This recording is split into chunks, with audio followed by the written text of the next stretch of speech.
Pitong suspect sa droga ang arestado sa magkakahiwalay na operasyon sa Binyan City, Laguna. Makibalita tayo kay Susan Enriquez. Sa surveillance video ng pulisya, makikita ang pagbili ng droga ng nagpanggap na buyer mula sa pusher umunong si Frando de los Santos sa Binyan City, Laguna. Nang positibong makabili sa suspect, agad siyang sinunggaban ng mga pulis. Inaresto rin ng parokyano umano niyang si Regina Garcia na tiyempong umi-escort din noon ng shabu. Si Garcia, napag-alamang nagtatrabaho pala bilang point person sa pagkuha ng police clearance sa lungsod.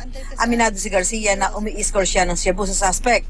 Ang suspect naman, hindi na rin itinangging nagtutulak siya. Nakulong na rin po.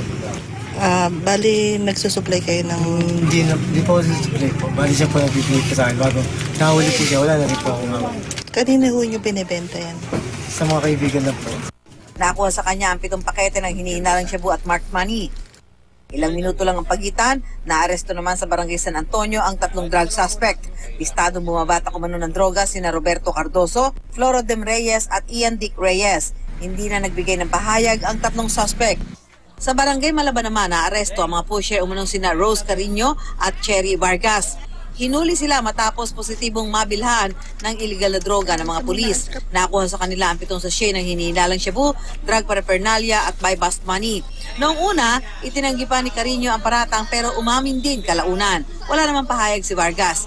Ang mga naaresto sa magkakahiwalay na operasyon ay mahaharap sa reklamong paglabag sa Comprehensive Dangerous Drugs Act. Susan Enriquez, GMA News.